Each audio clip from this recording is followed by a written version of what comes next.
예, 오늘은 누가복음 1장 46절에서 56절입니다. 하나님 곧 내 구원자입니다. 마리아의 찬양시입니다.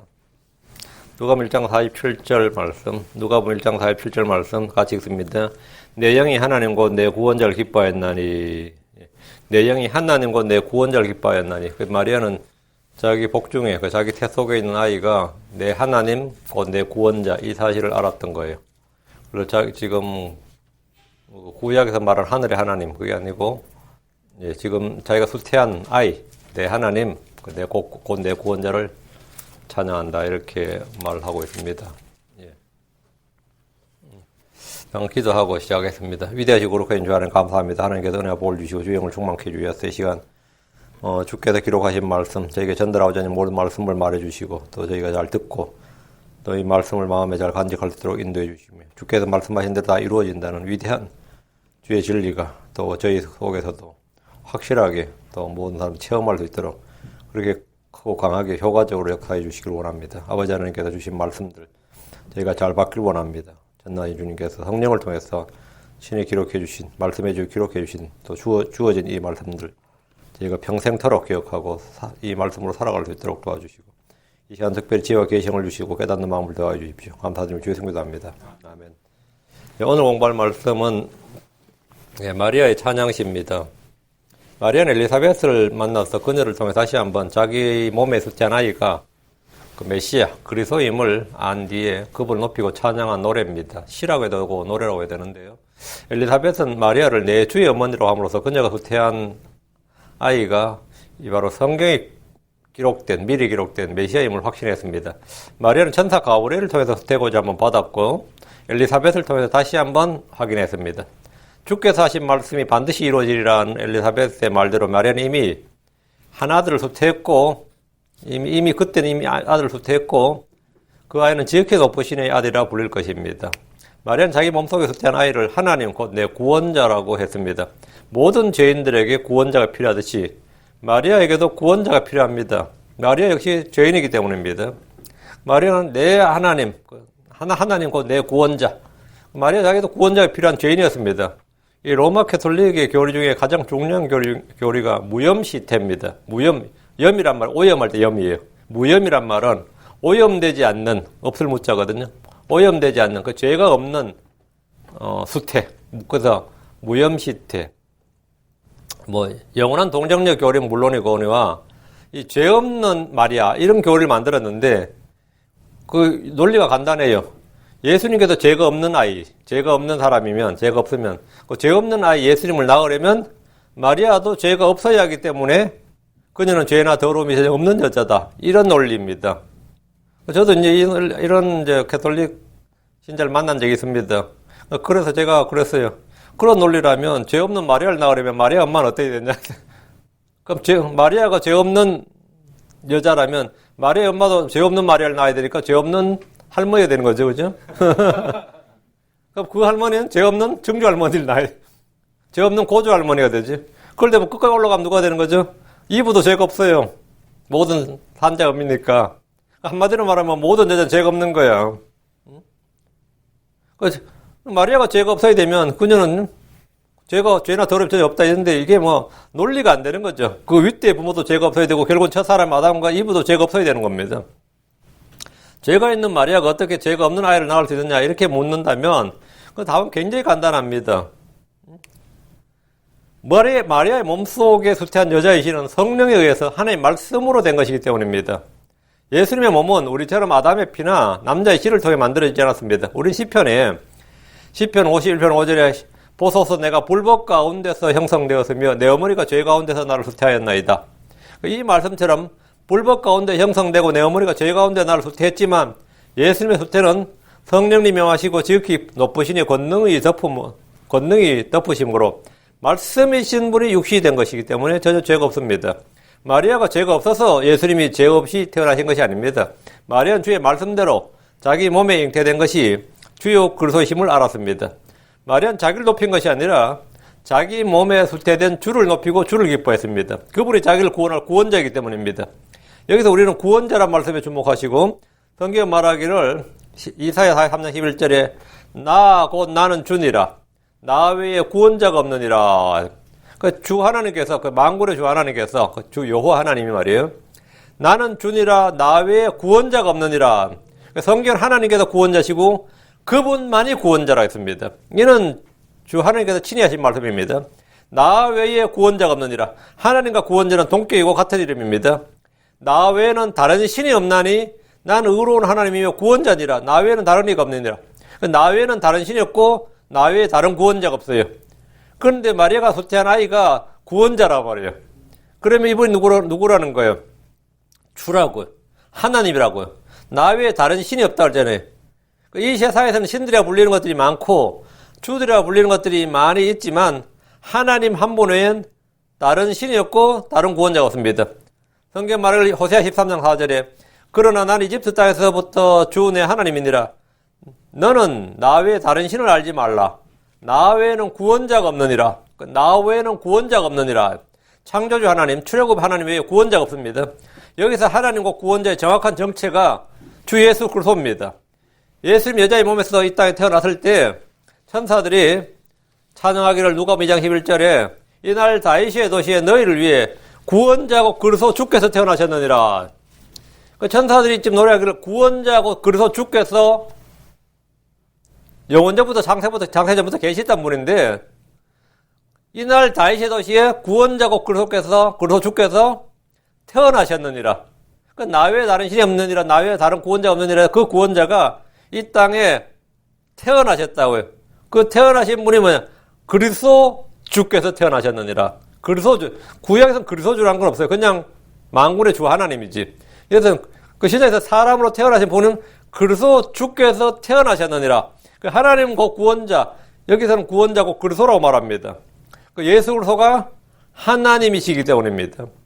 요한복음 4장 24절에 이분께서 참으로 세상의 구원자고 그리스도 이렇게 말합니다. 사도행전 13장 23절에도 하나님께서 자신의 약속대로 이 사람의 시에서 이스라엘에게 구원자 곧 예수님을 일으키셨느니라. 구원자 곧 예수님을 일으키셨다. 구원자 곧 예수님입니다. 빌립보 3장 20절에도 구원자 주 예수 그리스도. 디모데전서 1장 1절에 하나님 곧 우리의 구원자와 우리의 소망이신 주 예수 그리스도 이렇게 말합니다. 주 예수님은 모든 사람의 구원자시고 특히 믿는 자들의 구원자십니다. 우리의 구원자 예수 그리스도. 주 예수 그리스도 곧 우리의 구원자. 하나님 곧 우리의 구원자란 말을 통해서 하나님과 예수님은 하나라는 사실을 알 수 있습니다. 화밀체의 진리는 성경 곳곳에서 발견됩니다. 하나님 곧 우리의 구원자란 말은 성경의 반복적으로 나오는데 이분이 주 예수 그리스도입니다. 하나님께서 친히 나 외에 다른 구원자가 없다고 하셨는데 신약에서 우리의 구원자 예수 그리스도, 우리 주 구원자 예수 그리스도, 주 곧 구원자 예수 그리스도 이런 말씀이 반복해서 기록되고 있습니다. 그렇다면 예수님이 하나님이라는 뜻입니다. 예수님이 주이시며 하나님이라는 사실을 알고 믿는 것이 구원입니다. 자, 본문을 보겠습니다. 46절. 마리아가 이르되 내 혼이 주를 크게 높이고, 마리아는 엘리사벳의 증언을 듣고 기쁨으로 큰 기쁨으로 주를 찬양했습니다. 내 혼이 주를 크게 높이고 라고 할 때 주는 엘리사벳이 내 주라고 말한 마리아의 태 속에 있는 아이입니다. 내 주의 모친 이랬죠. 마리아가 엘리사벳이 내 주의 모친 할 때 마리아 속에 있는 그 아기를 내 주라고 했단 말이죠. 그리고 마리아는 그 아기의 모친이니까 내 주의 모친. 핵심은 내 주. 그 내 주라고 말한 마리아의 태 속에 있는 아이인데 마리아가 수태한 아이는 마리아의 몸에서 났지만 그녀를 죄에서 구원할 그 마리아의 주이십니다. 마리아 하나님이에요.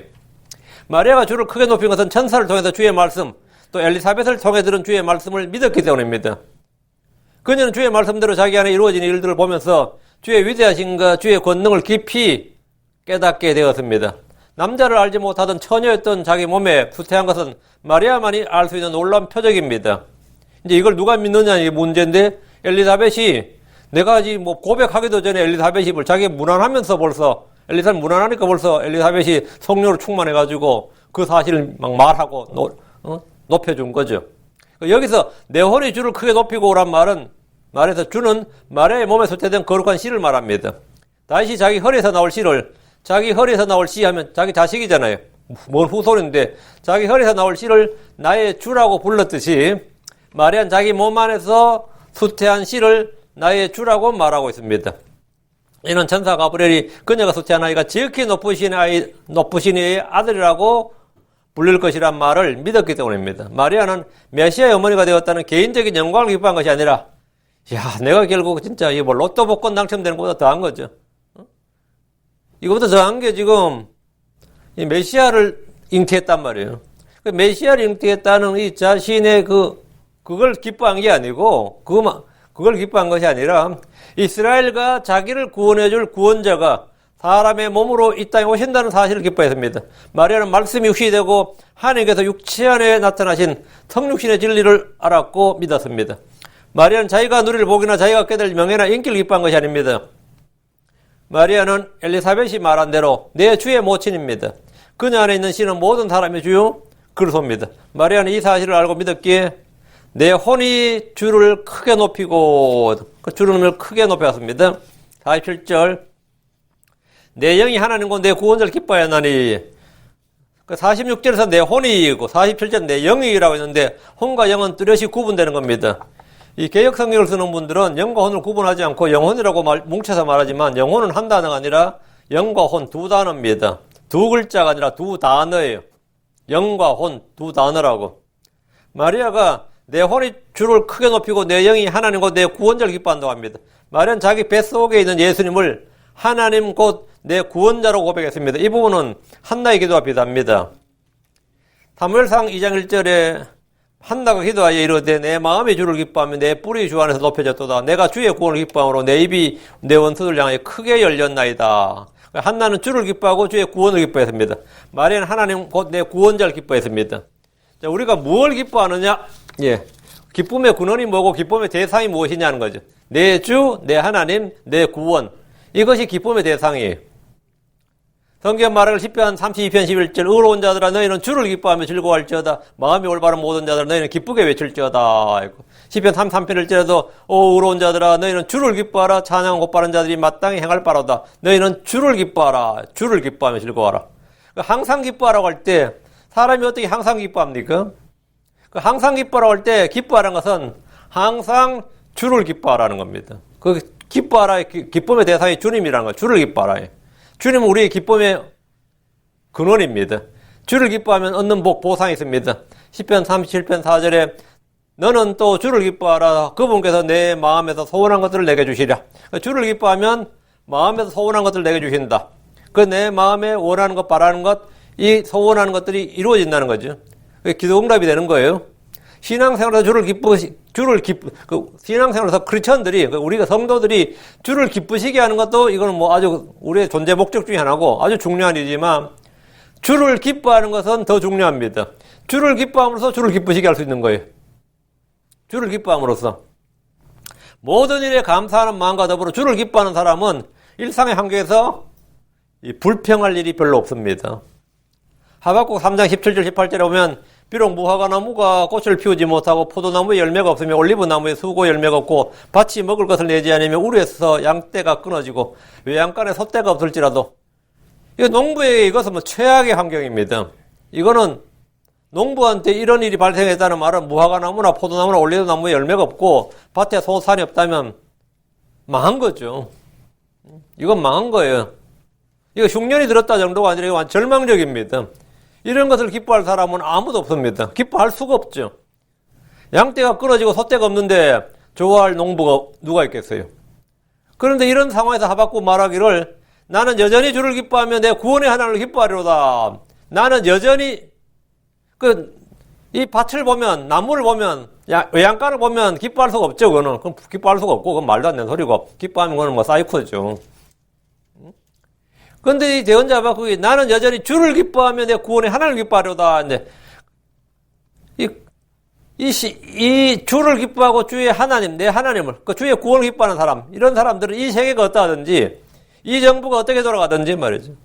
이 사회가 어떻게 돌아가든지, 이 회사가 어떻게 돌아가든지, 나의 가정 형편이 어떤 어려움에 처하든지, 나의 환경이, 나의 사정과 나의 환경이 어떤 처지에 놓여도 관계없이 기뻐할 수 있는 뭐가 있어요. 그 기뻐할 수 있는 것은 기쁨의 근원이 주 하나님이기 때문입니다. 기쁨의 근원이 주 하나님이라고요.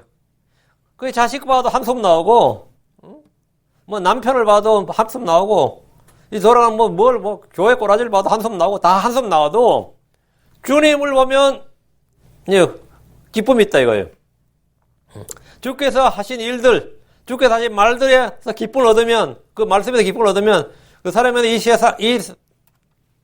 이 세상에서 내가 사는 동안 아무 불평이나 절망할 것이 없습니다. 내 혼이 주를 기뻐한다고요. 자, 48절. 이는 그분께서 왜 기뻐하느냐? 이는 그분께서 자신의 여종의 낮은 처지에 관심을 두셨기 때문이라. 보라, 이제부터 모든 세대가 나를 가리켜 복이 있다 하리로다. 마리아가 주를 기뻐하는 이유입니다. 이는 그분께서 자신의 여종이라면 마리아 자기를 말하죠. 이는 그분께서 자신의 여종의 낮은 처지에 관심을 두셨기 때문이라. 마리아는 나사렛에 살면서 가난했고 비천한 삶을 살았습니다. 그녀는 스스로 자기를 낮은 처지에 있다고 말합니다. 주님은 높은 자들을 낮추시고 낮은 자들을 높이십니다. 주께서는 낮은 처지에 있는 그녀에게 관심을 두셨습니다. 주님은 사울이 낮은 처지에 있을 때 그를 높여 왕이 되게 하셨습니다. 주님은 다윗이 목동으로 살며 아무 관심도 받지 못할 때 그에게 기름을 부으셨습니다. 주님은 기드온이 보소서 내 가족은 므낫세 안에서 가난하며 또 나는 내 아버지 집에서 가장 작은 자들이다. 그 기드온의 집이 가난했다. 므낫세 지파에서도 가난했고 내 아버지 집에서 자기는 자기 집에서 제일 작은 자란 말이에요. 주님께서 그를 이스라엘의 구원 재판관으로 부르셨습니다. 낮은 처지에 있는 사람들이었어요. 하나님을 레아가 미움을 받을 때 그녀의 태를 열어주셨고 한나가 브닌나에게 심적 고통을 받을 때 그녀에게 아들을 주셨습니다. 마리아는 사울이나 다윗이나 기드온이나 한나는 비교할 수 없을 정도로 낮은 처지에 있었던 여자입니다. 낮은 처지에 있었던 여자란 말은 극도로 가난했고 집은 가난해도 그 인물 하나는 걸출하다. 그럼 여자는 살아요. 그는 인물도 마리아 인물이 엄청 예뻤을 것 같습니까? 그럴 수가 없지. 예수님 얼굴이 어떻게 생겼는가를 이사야 53장에 보면 되죠. 흠모할 만한 아름다움이 전혀 없었다. 아들은 주로 엄마를 닮아요. 인물도 형편없던 거예요. 그러니까 마리아는 당시 나사렛의 부자였다거나 명문가의 여식이 아니었습니다. 족보로 따지자면 몇십 대 위에, 그렇죠? 몇십 대 위에 뭐가 있어요? 예. 그러니까 우리 조상 28대 위에 조상이 다윗이어서 뭐 이런 식이지. 그 말이 되는 소리야 지금. 그 전주의 시들이 우리가 옛날에 왕족이었다 이런 식이, 이건 말 같지 않은 소리죠. 족보로 따지자면 옛적에 다윗이 자기 조상이었다고 할 만하지만 현재 그녀의 처지는 당시 유대 사회에서도 가장 낮은 처지에 있었던 사람이었습니다. 엄청 지질해서 궁상맞고 가난했다 이 말입니다. 한마디로 먹고 살 길이 없을 정도로 가난했다 이 말이에요. 요즘 같으면 사회보장제도에 의지할 정도였지만 당시 유대는 그런 복지국가가 아니었습니다. 그런 복지국가가 아니었어요. 유다지파인 사람이 나사렛에 산다는 것은 나그네의 삶입니다. 유다지파가 유다 땅에 살아야지, 유다지파의 사람이 왜 국경의 도시 나사렛에 살았느냐 이거. 그건 거의 제가 빚쟁이한테 몰려 살아서 피해 다녔던지 아니면 어쩔 수 없는 사정에 의해서 거기 살게 된 거예요. 정혼자 요셉도 유업의 상소로 받은 땅이 없어서 남의 도시에서 목수를 직업으로 삼았습니다. 근데 농경국가에서 자기 땅이 없다. 유대는 전부 다 자기 땅이 있어요. 근데 자기 땅이 없다. 이건 심각한 거죠. 그래서 떠돌이 생활을 한 거예요. 그래서 정착한 곳이 나사렛이란 말이지. 마리아는 첫 아들을 낳고 정결례의 헌물로 비둘기를 드렸는데, 비둘기를 드렸다는 말은 가장 가난한 사람들이 드리는 성경 율법에 도저히 헌물을 바칠 능력이 없거든 비둘기 드려야 돼 있다고요. 그래서 비둘기를 드린 거예요. 가장 가난한 사람들이 드린 헌물입니다.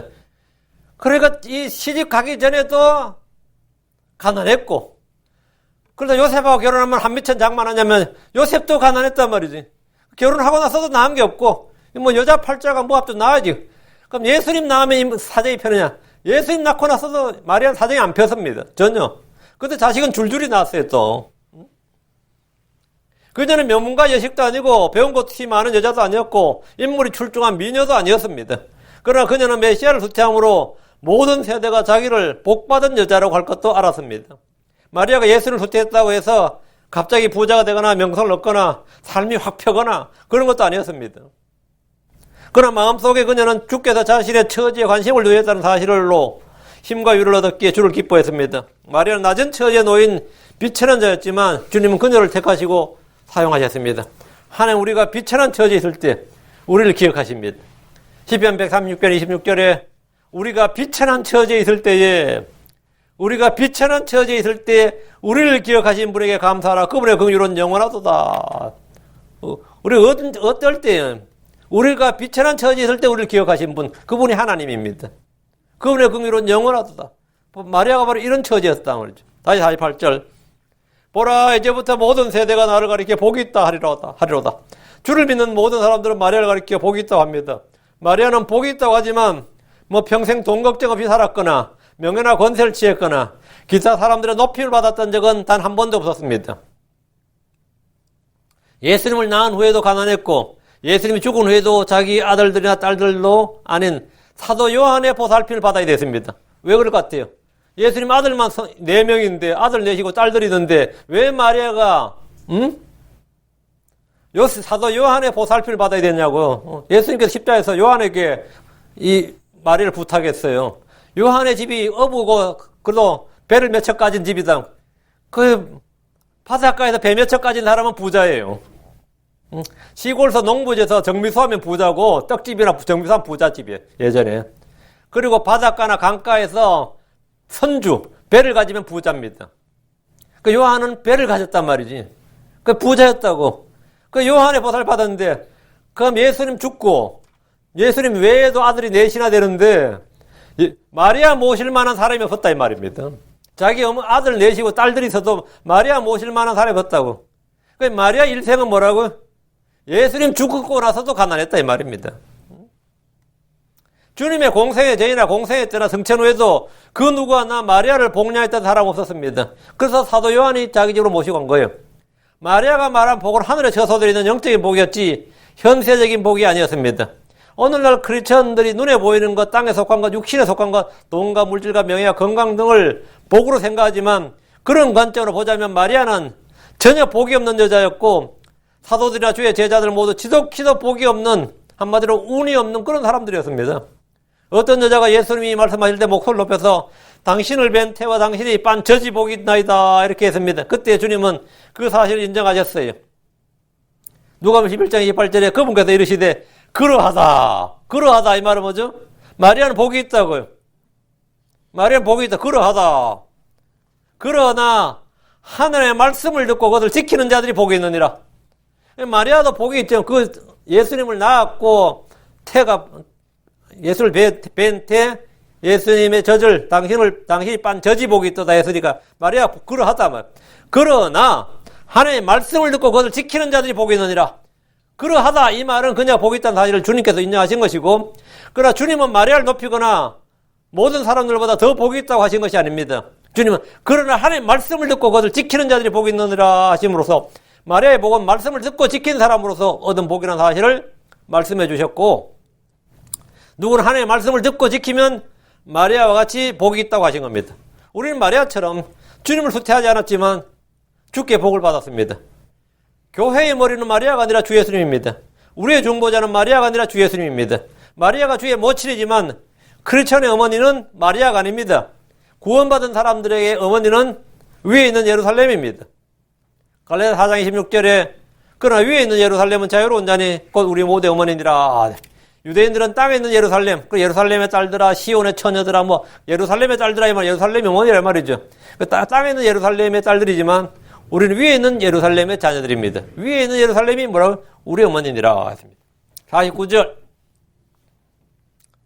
능하신 분께서 큰 일들을 내게 행하셨으니 그분의 이름이 거룩하며, 능하신 분, 여기서 능하신 분, mighty God, 전능하신 분, almighty. 능하신 분, 전능하신 분 주 하나님이십니다.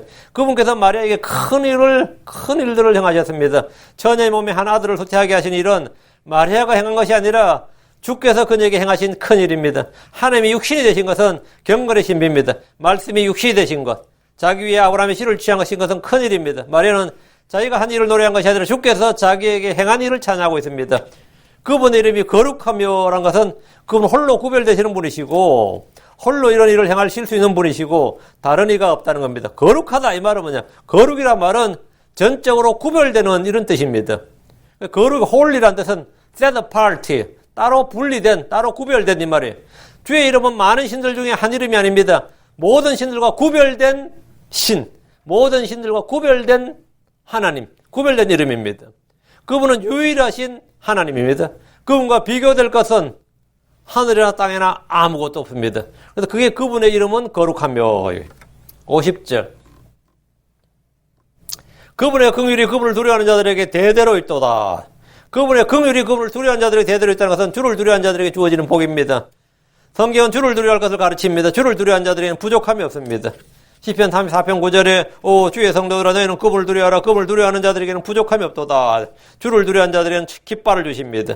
시편 60편 4절 주께서 주를 두려워하는 자들에게 깃발을 주시면 진리로 인하여 그것을 펼치게 하려 하심이니라. 셀라. 주를 두려워하는 자들에게 그분의 구원이 가까이 있습니다. 마리아는 주를 두려워하는 자들에게 그분의 긍휼이 대대로 있다고 했는데 이것은 시편 103편 17절에 따른 것입니다. 사실 이 구절을 인용한 거죠. 시편 103편 17절 주의 긍휼은 그분을 두려워하는 자들에게 영원부터 영원까지 임하며 그분의 의는 자손의 자손에게 미치나니. 주의 긍휼은 누구에게 있다? 그분을 두려워하는 자들에게 영원부터 영원까지 임한다 했습니다. 그 대대로 있다 이 말이 같은 말이죠. 대대로 있다. 영원부터 영원까지 임한다. 주를 두려워하면 세상이 두렵지 않습니다.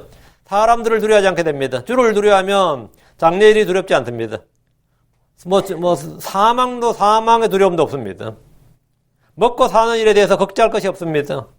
시편 111편 5절 그분께서 자신을 두려워하는 자들에게 먹을 것을 주셨으며 자신의 언약을 항상 깊이 생각하시로다. 주를 두려워하는 자들에게는 주님은 복을 주십니다. 시편 115편 13절 작은 자든 큰 자든 주를 두려워하는 자들에게 그분께서 복을 주시로다.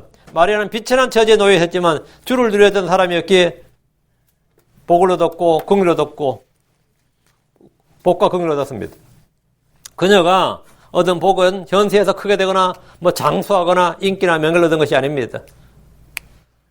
여러분이 혹시 한국의 그 중증외상센터 유명 의사를 한 명 있습니다. 이국종 교수라고 아주 유명, 지금 아주대 교수예요. 그리고 아주대학병원에 이제 중증외상센터가 있는데 거기 센터장이죠. 현직 대학 교수 의사인데 그 사람은 문자 그대로 경각에 처한 수천 명의 목숨을 가진 사람입니다. TV도 여러 번 나왔는데 그 바쁜 와중에 TV 나오는 이유 중에 하나가 이 중증외상센터라는 걸 좀 알리려고 나왔습니다. 한국에 이 전국의 중증외상센터 최소한 6곳에서 7곳은 있어야 된다는 거예요. 갑자기 막 죽게 된 사람은 1초가 급하기 때문에 헬기를 몰고 떠도 시간에 따라서 살고 죽고 결정난단 말이죠. 근데 그런 중증외상을 당하는 사람들 대부분 다 가난한 사람들이에요. 가다 오토바이 사고 났다. 아주 부자들이 그런 사고 나지 않거든요. 아주 가난한 사람들이에요. 손가락이 결단됐다, 했다. 대부분 다 가난한 사람들이에요. 아주 힘든 사람들. 그러니까 그런 사람이 죽어나가도 누가 돌볼 사람이 없는 거예요. 정부도 가난한 자를 돌보지 않습니다. 근데 암은 어때요? 가난한 자나 부자나 다 걸리는 거거든요. 그래서 거기는 다들 관심을 받는다. 왜? 자기도 걸릴 수 있으니까. 근데 중증 외상이라는 것은 대부분 다 외적 타격에 의해서 생기는 병이란 말이죠. 그 직업을 보면 전부 다 정말 형편없죠. 이 양반이 자기 그 이야기를 국민들 앞에 한 거예요. 그래서 이 우리나라 외상센터가 안 생기는 거라고. 왜? 아픈 사람이 다 가난한 사람이라는 거예요. 직업이 비천한 사람들이고. 그래, 그들은 다 죽어나간다 이거죠. 그 사람이 또 이제 아덴만에 가서 그때 이 소말리아 해적들한테 납치된, 배가 납포된 그 선장이 그 해적들이 쏜 총에 맞아가지고요. 많이 맞았어요. 그 석혜균 선장이라고. 그 사람 직접 날아가서 그 선장을 구했어요. 그리고 공동경비구역을 넘어서 귀순한 북한군사. 그 사람도 총에 많이 맞았습니다. 넘어오다가. 이들은 모두 총상을 입어서 굉장히 목숨이 위험했던 사람들입니다. 그분 인터뷰에서 그 자신의 인생과 삶에 대해서 했는데 그 유명한 말, 지금 완전히 한국에 유행하는 말입니다. 이번 생은 망했다, 완전히 망했다 했습니다. 그 양반이 그 인터뷰 TV 나와서 한 말이 자신의 삶에 대해 보람을 느끼시냐 어떠냐 그걸 물었는데 나의 이번 생은 완전히 망했다. 나의 이번 생은 망했다. 완전히 망했다. 이 말을 했습니다. 그래서 이 말이 유행처럼 번져서 많은 젊은이들이 이번 생은 망한 것 같아. 지금 한국의 절망적인 모든 사람 한 말이 이번 생은 난 망한 것 같아. 이번 생은. 그래서 아직도 그 사람 이번 생은, 전생은 어땠을 것 같아. 한국 사람들 이게 있어요. 3생의 개념이 있어. 전생, 현생, 내세야. 이번 생은 망한 것 같아. 그렇다면 다가올 생은 제대로 살 준비를 하고 있습니까? 전생은 없어요. 다가올 생은 있습니다. 거짓 나사로는 이 생에서 이번 생에 망했지만 그는 결코 망하지 않았습니다. 십자가에서 죽은 강도들은 이번 생에 완전히 망했지만 그중 하나는 영광스러운 새로운 생을 맞이했습니다. 이번 생이 정말 망한 사람은 주의 말씀을 멸시하는 사람입니다. 잠언 13장 13절에 누구든지 말씀을 멸시하는 자는 멸망하려니와 명령을 두려워하는 자는 보상을 받으리라. 말씀을 멸시하는 자는 멸망하려니와 이 사람은 완전히 이번 생이 망하는 게 아니라 다가올 생이 끝나는 겁니다. 성경 말하기를 전도 8장 12절에 비록 죄인이 100번 악을 행하고 그의 날들이 길게 된다 할지라도 내가 확실히 아노니 하나님을 두려워하는 자들고 그분 앞에서 두려워하는 자들은 잘 되리라. 주의 긍휼과 주의 행복은 주를 두려워하는 자들에게 있습니다.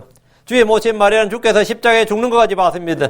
이것은 그녀의 혼을 찌르는 그 엄청난 칼이 한마디로 지금은 트라우마죠. 분명히 마리아는 자기 아들이 다윗의 왕자를 차지한다고 가브리엘한테 들었어요. 다윗의 왕자를 차지한다고 들었다고. 그 주의 말씀대로 이루어지리다고 아멘했다고. 그런데 웬걸 자기 옆에서 딱 봐도 자기 아들은 어디 가서 환영을 못 받는 거예요. 그리고 결국 유대 땅까지 갔는데 십자가에 못 박혀 죽네. 그것도 엄청나게 두들겨 맞고 십자가에 못 박혀 죽네. 그 아들이 십자가에 못 박혀 죽는 장면을 직접 봤는데 예수님 따르던 갈릴리사 온 여자들도 미칠 지경이지만 마리아 같은 경우는 그 당시에 혼절할 지경이지. 자기 아들이 십자가에 못 박혀서 매달려가지고 죽는 장면을 직접 목격하면 이건 완전히 칼이 그냥 혼을 찌른 거지. 요즘 말로 하면 엄청난 트라우마를 안겨준 겁니다. 안 미쳤으니 다행인 거예요. 안 미치니까. 마리아는 예수 그리스도의 부활 후에야 비로소 마음의 평안과 기쁨을 누렸을 겁니다. 그리고 남은 여생을 안식 가운데 자유를 누렸을 겁니다. 한마디로 말하면 마리아가 임신한 게 한 20세 전후일 겁니다. 마리아가 결혼한 게 한 20살 전후일 텐데 그리고 33년 반이면 마리아가 한 50, 근데 그 당시 말이죠. 50세면 장수예요. 그 당시에 그 평균 연령이 그렇게 많지 않았습니다. 마리아가 50 이상 살았다는 것은 상당히 장수한 거예요. 마리아가 50살이 넘어서 노년을 이제 죽기까지 좀 평안하게 예수님의 부활과 성취를 보고 나서야 평안하게 산 거죠. 그 전까지야 이번 생은 망했다 정말. 근데 그런 이번 생은 망했다가 그게 복 있는 생이었다는 거예요. 51절 그분께서 자신의 팔로 힘을 보이사 자기 마음의 상상 속에서 교만한 자들을 흩으시고 그 51절부터 53절에 나오는 말씀 모두 현재 완료형으로 과거의 형으로 되어 있다는 거예요. 잘 봐요. 우리말로 모두 현재형으로 번역을 했는데 그분께서 자신의 팔로 힘을 보이사 교만한 자를 흩으시고 전부 현재로 번역이 되어 있는데 이 킹제임스 성경에 보면 has showed 보이셨다, has scattered, has filled, has sent, has holpen help의 뜻입니다. help의 과거 완료입니다.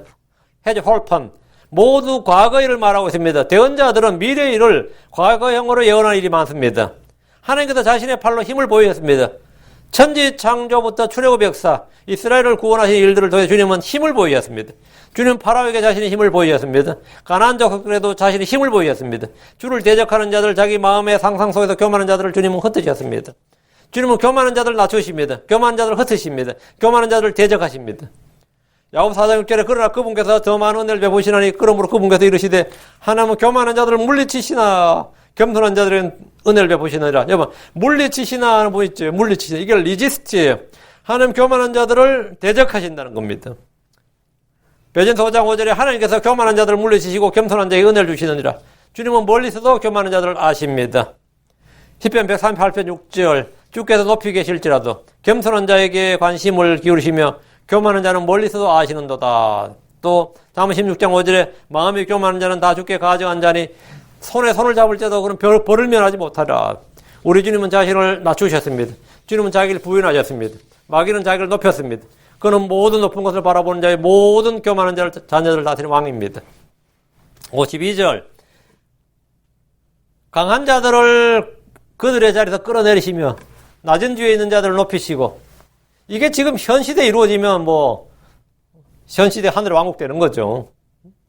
주께서는 교만한 자를 헛되시고 겸손한 자들의 은혜를 베푸시듯이 강한 자들을 그들의 자리에서 끌어내리시며 낮은 주에 있는 자를 높이십니다. 근데 강한 자들을 끌어내리시는 방법이 뭐냐면 대부분은 죽음을 통해서예요. 헤롯은 높은 자리에 있었습니다. 빌라도도 높은 자리에 있었습니다. 카이사르도 높은 자리에 있었습니다. 근데 끌어내렸다. 어떻게 끌어내렸죠? 그냥 자연적인 죽음을 통해서예요. 헤롯이나 빌라도나 카이사르 등은 다 여전히 그들의 권좌에 앉아 있었지만 주님은 그들의 자리에서 그들을 끌어내리십니다. 죽음을 통해서 또는 반역을 통해서 또는 다른 무엇을 통해서지. 하나님의 섭리적 경영 방식은 세상과 반대입니다. 주님은 권세자나 높은 자나 큰 자나 부자들을 낮추시고 대신 자기를 낮추는 자들, 약한 자, 천한 자들을 택하시고 사용하십니다. 바리새인들이 아니라 세리들과 죄인들이 먼저 하나님의 왕국에 들어가게 하셨고 율법을 쫓는 유대인들이 아니라 이방 죄인들을 의롭게 하셨습니다. 하나님은 세상에 어리석고 약한 자들, 멸시받는 것들을 택하시고 그들을 통해서 하나님의 지혜인 복음을 전하게 하셨습니다. 하나님은 큰 자가 되기를 원하면 자기를 부인하고 낮추도록 하셨고 섬기는 자가 되라고 하셨습니다. 그리스도 안에서는 지배하는 자가 큰 자가 아니라 섬기는 자가 큰 자입니다. 주께서 이 땅에 오시면 이 땅에서 강한 자들, 큰 자들, 높은 자들은 모두 부서지고 낮아질 겁니다. 특히 7년 대환란 때 부자가 되고 높은 자가 되려면 적글 속에 충성한 자들만 부자가 되고 높은 자가 됩니다. 주님은 그 자들을 강제로 끌어내리시는 겁니다. 낮은 지위에 있는 자들이 높아지는 것은 주께서 그들을 높이시기 때문입니다. 재물과 명예가 다 주에게서 나오며 또 주께서 모든 걸 통치하십니다. 주의 손에 권능과 능력이 있으며 사람을 크게 하신가 모든 사람의 기력을 주심이 주의 손에 있습니다. 그럼 현실적으로 낮은 주에 있는 자들이 높아졌습니까? 내가 크리스천이 되는 순간에 나는 막 부자가 되고 막 성공하고 막 형통하고 높은 지위에 오르고 그런 거 없습니다. 크리스천이 되는 순간에 죄인들이 높아졌다면 죄인들이 하나님의 아들들이 되는 권능을 받고 하나님의 상속자가 되고 이게 바로 높아진 겁니다. 크리스천들이 거룩한 제사장이 됩니다. 그리스도의 대사가 되었습니다. 그분은 사역자가 됩니다. 그의 영적 지위는 하늘에 그분과 함께 앉히게 됩니다. 현실적으로 가시적으로 물리적으로 부자가 되거나 출세길이 열리고 성공가도를 달린 것이 아닙니다. 그런 일은 하늘의 왕국에서 실현될 일입니다. 53절 줄인 자들을 좋은 것들로 배부르게 하시며 부자들을 빈손으로 보내셨도다. 어느 정부도 줄인 자들을 좋은 것들로 배부르게 하지 못합니다. 세상에서 가난과 줄임은 불행이고 저주라 불립니다. 그러나 의에 줄이고 마음이 가난한 자들은 복이 있습니다. 하늘의 왕국이 그들의 것입니다. 줄인 자들을 좋은 것들로 배부르게 하신다는 것은 지금 이 세상에서 해결되지 않는 궁핍과 가난과 기근과 줄임 등 경제적 문제가 그날에 모두 해결된다는 것을 말합니다. 하늘의 왕국에서 문자 그대로 가난한 자들은 좋은 것들로 배부르게 될 겁니다. 부자들을 빈손으로 보내셨다는 것은 죽을 때 아무도 자신의 소유를 가지고 가지 못한다는 겁니다. 지금 미국의 부자들을 보십시오. 하나님은 그들의 혼을 취할 때 그들을 모두 빈손으로 보내셨습니다. 우리는 하늘에 쌓아둔 것 외에는 아무것도 가지고 갈 것이 없습니다. 여러분이 오렌 버핏이 엄청 부자죠. 주님께서 그를 빈손으로 보내십니다. 빌 게이츠도 엄청 부자입니다. 제프 베조스도 엄청난 부자예요. 월마트의 CEO는 연봉이 2천만 불 넘습니다. 자, 그런 사람들이 다 가지고 가느냐? 하나님 빈손으로 보내십니다. 부자들을 빈손으로 보내셨다고. 하나님께서 그들의 혼을 취하실 때 그들을 모두 빈손으로 보내셨습니다. 우리는 하늘에 쌓아둔 것 외에는 아무것도 가지고 갈 것이 없습니다. 디모전서 6장 7절에 우리가 이 세상에 아무것도 가지고 오지 아니하였은즉 아무것도 가지고 가지 못할 것이 확실하니 이해했습니다. 부자들을 빈손으로 보내셨다. 이 말은 이 세상에서 부자가 저 세상에서 부자가 아니고 이 땅에서 부자가 저 하늘에서 부자가 아니라는 사실을 보여줍니다. 이 구절을 영적으로 해석해서 마음이 가난한 자들, 의에 줄이고 목마른 자들로 적용할 수 있습니다. 수고하고 무거운 짐진 자들은 주 앞에 오면 힘을 얻습니다. 목마른 자들은 주께 나오면 값없이 생명수를 얻습니다. 가난한 자들은 은혜 왕자 앞으로 나오면 모든 필요를 공급받습니다. 주께서 죄인들의 친구가 되었습니다. 여러분 지금 줄인 자입니까? 성경에서는 부자교회, 부자 성도들이 나옵니다. 라오디게아 교회가 부자교회였습니다. 계시록 3장 17절에 나는 부자라. 내가 제사를 불렸으니 아무것도 부족한 것이 없도다. 이들은 많은 수의 교인들이 있습니다. 땅이 있고 건물이 있습니다. 교회가 정치와 결탁해서 부족한 것이 없었습니다. 라오디게아 교회는 스스로 나는 아무것도 부족한 것이 없다고 합니다. 이는 인본주의와 기복주의, 세속주의로 무장한 오늘날 교회를 잘 보여줍니다. 이 세상에서 많은 일, 큰 일을 했다고 생각하는 크리스천들이 많지만 그래서 심판석에서 불로 심판할 때, 불로 시험할 때 그 일들의 종류가 드러납니다. 성경은 각 사람의 일이 드러나리라. 그날이 그것을 밝히 드러내니 이는 그것이 불에 의해 드러나고 그 불이 각 사람의 일이 어떤 종류인지 그것을 시험할 것이기 때문이라. 각 사람의 일이 어떤 종류인지 시험할 것이다. 우리는 하늘에 보화를 쌓아둔 만큼 자기의 수고에 따라 자기의 보상을 받게 됩니다. 54절입니다. 그분께서 자신의 긍휼을 기억하사 자신의 종 이스라엘을 도우셨으니 하나님께서는 기억하십니다. 주님은 자신의 긍휼과 진리를 기억하십니다. 시편 98편 3절에 그분께서 이스라엘의 집을 향한 자신의 긍휼과 진리를 기억하셨으므로 땅의 모든 끝이 우리 하나님의 구원을 보았도다. 하나님 자신의 말씀을 기억하십니다. 시편 105편 8절 그분께서 자신의 언약 그 친히 천대일이까지 명령하신 그분의 그 말씀을 영원히 기억하셨으니 주님이 기억하시는 게 있다고. 주님은 자신의 약속을 기억합니다. 주님은 자신의 종들을 기억하십니다. 시편 105편 42절에 이는 그분께서 자신의 거룩한 약속과 자신의 종 아브라함을 기억하셨기 때문이로다. 기억하셨다 이거. 사람들은 고난을 당하거나 힘들 때면 주께서 어찌 나를 잊으셨나이까라고 불평합니다. 다윗도 고난을 당했을 때, 고난이 쳤을 때 내 반석이신 하나님께서 하나님께 내가 말하기를 주께서 어찌 나를 잊으셨나이까. 이렇게 한 적이 있습니다. 바벨론의 포로로 잡혀간 이스라엘은 이런 노래를 했습니다.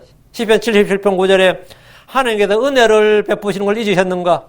그분께서 분노하사 자신의 친절한 긍휼을 닫으셨는가 하였나이다. 세알라. 그러나 주님은 결코 그들을 잊지 않으셨습니다. 주님은 자신의 긍휼을 기억하셨고 자신의 종 이스라엘을 도우셨습니다. 마리아는 하나님이 그리스도를 보내신 것이 이스라엘을 돕는 것임을 알고 찬양했습니다. 하나님의 아들 그리스도는 이스라엘 집에 잃어버린 양들에게 보냄을 받았습니다. 그분은 유대인들의 왕이요 자기 백성을 그들의 죄들에서 구원하러 오셨습니다. 55절입니다. 이것은 곧 그분께서 우리 조상들과 아브라함과 그의 씨에게 영원히 말씀하신 것과 같도다 하니라. 하나님은 창세기 3장에서부터 메시아를 약속하셨습니다. 아브라함과 이삭과 야곱에게 한 씨를 약속하셨습니다. 다윗에게 그의 허리에서 나올 자를 말씀하셨습니다. 하나님 행하시는 이 일은 모두 이전에 자신의 거룩한 대언자를 통해 미리 말씀하신 것이고 조상들에게 영원히 말씀하신 것과 같습니다. 주께서 에덴에서 뱀의 머리를 상하게 할 여자의 씨를 말씀하셨고 셈의 장막에 거하실 것이라고 하셨고 아브라함에게 그의 씨 안에서 땅의 모든 가족이 복을 받을 것이라고 말씀하셨습니다. 마리아는 자신의 몸에 수태한 이 아이가 바로 주께서 우리 조상들과 아브라함과 그의 씨에게 영원히 말씀하신 약속의 메시아라는 사실을 지금 노래하고 있는 겁니다. 그걸 말하고 있는 겁니다. 우리 마리아의 짧은 찬양시, 이 노래를 통해서 그녀의 영적 지식과 믿음과 확신을 모두 볼 수 있습니다. 마리아는 자기 몸에 이루어진 일이 주의 영원하신 말씀의 성취임을 말하고 있습니다. 51절에서 55절에서 마리아의 찬양은 사실 모두 그분의 재림 때 문자적으로 이루어질 일입니다. 그때 다 이루어질 일들이에요. 문자적으로. 지금 우리 다 영적으로 적용할 수밖에 없는데 그때 다 이 문자적으로 주님께서 자신의 팔로 힘을 보이사 하면 이건 이 말은 문자적으로 적용하면 역사적으로 문자 적용하면 뭐냐 전능자의 큰 날이 있을 전쟁 아마겟돈 전쟁 때 보이시는 힘을 말합니다. 자기 마음의 상상 속에서 교만한 자를 흩으시고 하면 이건 거짓 대언자 적그릇을 깨 부수는 거고요. 강한 자들을 그들의 머리 자리에서 끌어내리시면 그때 통치자들을 전부 다 왕들, 여러 왕들 이런 것들 다 끌어내리시는 문자 그대로 끌어내리시는 걸 하고 낮은 주위에 있는 자를 높이시고 하면 문자 그대로 이 산으로 도망가고 광야로 도망가고 한 이런 사람들을 주님께서 높이신다 이 말이. 줄인 자들을 좋은 것들을 배부르게 하시면 이것도 마찬가지죠. 그때 짐승의 표를 받지 않아서 진짜 문자 그대로 줄인 자들이죠. 전 요즘 이 미국에서 이 백신 문제를 보면서 짐승의 표의 그림자를 조금 봐요. 그 말이 뭐냐면 취직하려도 백신 안 맞은 사람 우리는 이 애플리케이션 안 받습니다. 뭐 이런단 말이지. 여행을 가려도 백신 안 맞은 사람은 아예 여행사에서 아니면 이 항공사에서 승객을 받질 않아요. 예약조차도 안 받아준단 말이지. 근데 여기 이제 확대가 되면 뭐죠? 짐승의 표를 받지 않는 자에게는 물건도 안 팝니다. 이게 되는 거지. 지금 이게, 이 백신 여건이라는 거, 백신 이걸 가지고도 이게 지금 미리 사전 연습하는 거야. 충분히 지금 보니까 세계를 통제할 수 있다는 것을 지금 다 각국에서 지금 드러나고 있단 말이지. 이게 이걸로 일상 시민들의 생활을 충분히 통제할 수 있다는 것이 이번에 드러났어요. 충분히. 백신 안 맞은 사람은 이제 월마트도 못 들어옵니다. 월마트에 팔러 시작을 못 할 것 같아요. 어떻게 될 것 같아요?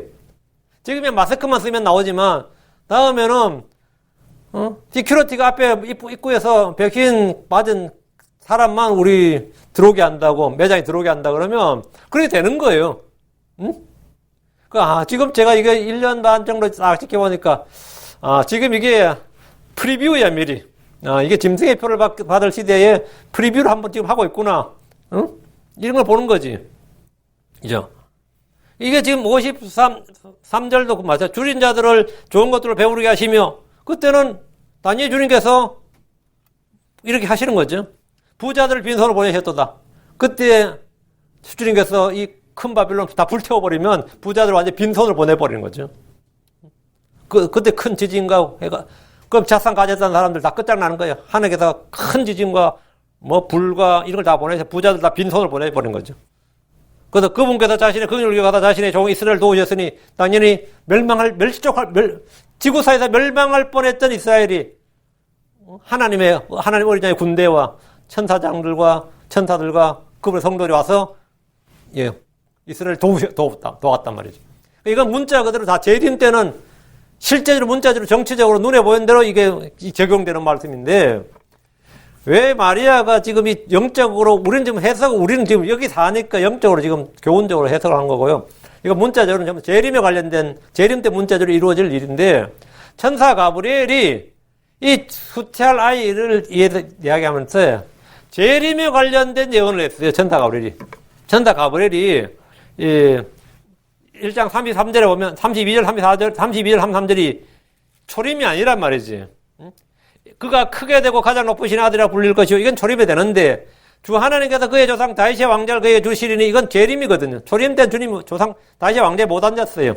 33절. 그가 영원토록 야곱의 집을 통치하며 그의 왕국이 무궁하리라. 이것도 재림 때 해당될 사항이지, 지상 재림 때 해당될 사항이지 초림 때 이야기가 아니란 말이죠.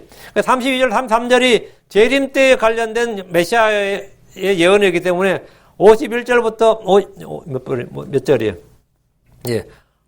50절부터 55절까지도 사실은 재림 때 문자적으로 51절, 55절의 말의 찬양이 사실은 모두 재림 때 문자적으로 이루어질 일들을 노래한 것이고, 이제 저는 이제 여기서 설교할 때 지금 영적으로 대부분 다 설교를 한 거예요. 사실은 이게 전부 다 문자적으로 이루어질 예언의 말씀이다. 이 말이. 51절, 55절이 말의 찬양시는 예언의 찬양이에요. 요 이야기를 하려고 하는 건데, 알아들으셔야 됩니다. 56절입니다. 마리아가 그녀와 함께 석 달쯤 거하다가 자기 집으로 돌아가니라. 마리아는 석 달쯤 엘리사벳의 집에 거했는데, 한 명 가서 임신한 처녀였고, 한 명은 이제 6개월 됐었다 그러잖아요. 석 달이면 9개월 아니에요. 그 말은 뭐예요? 9개월이면 침례 요한이 태어날 때였어요. 침례 요한이 태어나기 직전에 마리아는 자기 나사렛으로 돌아간 겁니다. 유다 산지에서. 물론 이제 우리가 정확히 날짜를 몰라서 마리아가 침례년 태어난 걸 보고 돌아갔다 그러면 그렇다면 출생을 보고 돌아간 꼴이 되는 거죠. 이때는 아마 보기 전에 돌아갔을 것도 그냥 이 문맥에서 그냥 그렇게 느껴지는데 정확히 모릅니다. 어쨌든 석 달쯤 거했다. 그러니까 6개월 6달쯤 돼서 왔으니까 석 달쯤 거했으니까 9개월이니까 이때쯤 엘리사벳은 거의 출산 임박했던 때였어요. 출산 임박했거나 출산을 받는지도 모르겠습니다. 마리아는 엘리사벳을 통해서 어쨌든 믿음과 확신을 더욱 크게 할 수 있었을 겁니다. 그녀는 그곳에서 석 달쯤 가다가 이제 나사렛에 있는 자기 집으로 돌아갔는데, 돌아간다고 형편 나아져요. 참 궁핍한 건 마찬가지지. 이제 자기도 이제 애 낳을 준비를 해야죠. 이제 6개월 지나면 자기도 나을 거 아니에요. 그죠? 이제 마리아는 돌아가서 자기 남편, 정혼한 남편 요셉에게 나 임신해서 하는 거예요. 석 달쯤 지나면 이제 배가 불러오니까 나 임신해서 한 거죠. 그런데 그때 이제 요셉도 자기 아내 마리아가 임신한 걸 알게 된 겁니다.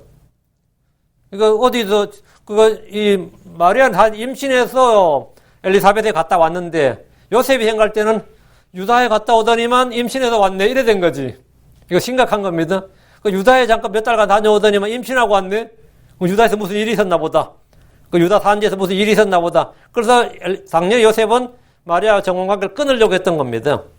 그때 이제 천사 가브리엘이 요셉의 꿈에 나서 내 아내 마리아를 내 아내로 취하는 걸 두려워하지 말라 하면서 결혼을 명령했어요.